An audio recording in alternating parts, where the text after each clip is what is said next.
The NFL Draft represents the ultimate turning point for any franchise.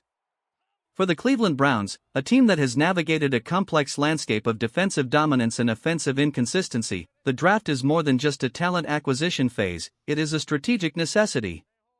In a recent league-wide exercise involving representatives from across the NFL spectrum, we executed a 3-round mock draft that fundamentally reshapes the trajectory of this organization. Operating as the general manager for the Browns, the objective was clear: address the glaring weaknesses in the trenches, infuse the receiving core with dynamic playmaking ability, and bolster the secondary with versatile depth. This wasn't just about taking the best player available, it was about maximizing value through aggressive trading and identifying the specific archetypes that thrive in the modern NFL. The draft began with a predictable flurry of elite talent. Fernando Mendoza was the consensus top selection, followed by the New York Jets securing Caleb Downs, widely regarded as the premier defensive prospect in the entire class.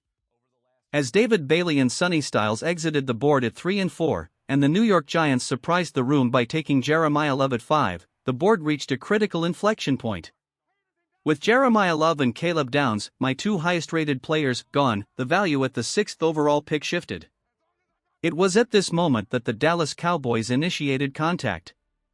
Their proposal was aggressive, aimed at moving up to the 6th spot to secure an elite prospect.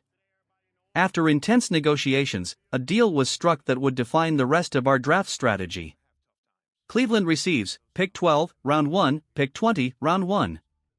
Dallas receives, pick 6, round 1, pick 39, round 2. While giving up a second-round pick is never easy, the math was undeniable. This move gave the Cleveland Browns 3 first-round selections, 12, 20, and 24. In a draft class deep with offensive line talent and perimeter playmakers, having 3 swings at elite prospects is a franchise-altering luxury. It transitioned our strategy from hoping for 1 star to guaranteeing 3 starters. The board fell favorably following the trade. Elite talents like Ruben Bain, Cardell Tate, and Francis Mauigoa were snapped up between picks 7 and 10. When the Washington Commanders took Mike Lemon at 11, the path was clear. With the 12th overall pick, we selected Spencer Fano. Fano is arguably the most versatile offensive lineman in this class. While many scouts focus on pure tackles, Fano offers a rare athletic profile that allows him to slide across the front. During his tenure at Utah, he was a revelation at right tackle, notably finishing a full season without allowing a single sack. Fano possesses what draft expert Dane Brugler describes as the feet, demeanor, and recovery balance of an immediate NFL starter. Standing with a sturdy frame and elite lateral quickness, he has a unique knack for losing slowly, meaning even when a defender gets a step, Fano's recovery mechanics allow him to shield the pocket long enough for the quarterback to execute. For the Browns, Fano provides immediate insurance and competition. He can step in at right tackle or move inside to guard. His experience taking snaps at center during the combine further highlights his football IQ. By drafting Fano at 12 instead of 6, we secured a top-tier protector while gaining the capital to address other needs. After securing the trenches, the focus shifted to the perimeter. The Cleveland offense has often lacked a consistent quarterback-friendly target who can manufacture yards after the catch. At pick 20, we found that solution in Indiana's Omar Cooper Jr. Cooper's production in the Big Ten was nothing short of elite, hauling in 13 touchdowns and nearly 1,000 yards in a single campaign. He is a 6 feet 1 inch technician who plays much larger than his frame suggests. The modern NFL rewards receivers who can win in the slot and on the outside. Cooper is a do-it-all weapon.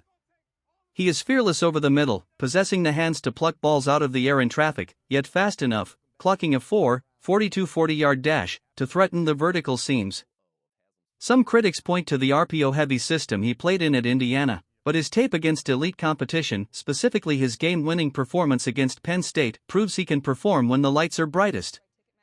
In Cleveland's offensive scheme, Cooper Jr. provides a reliable target for the quarterback, specializing in creating separation and turning short slants into explosive gains. Taking him at 20 also allowed us to jump divisional rivals like the Steelers, who were reportedly high on his skill set. Perhaps the biggest surprise of the first round was the availability of Monroe Freeling at pick 24. In many mock simulations, Freeling is a top 15 lock due to his immense physical ceiling. When he began to slide, the decision was instantaneous. If Spencer Fano represents versatility and technical polish, Monroe Freeling represents raw, unadulterated potential. Standing at a towering 6 feet 7 inches and 300 pounds, Freeling moves with the grace of a much smaller athlete. He posted a staggering 4.93 40-yard dash, a number almost unheard of for a man of his stature. By selecting Freeling, we have effectively rebuilt the future of the Browns' offensive line in a single night. Freeling is a natural left tackle with elite pass protection traits. His length and footwork make him a nightmare for speed rushers.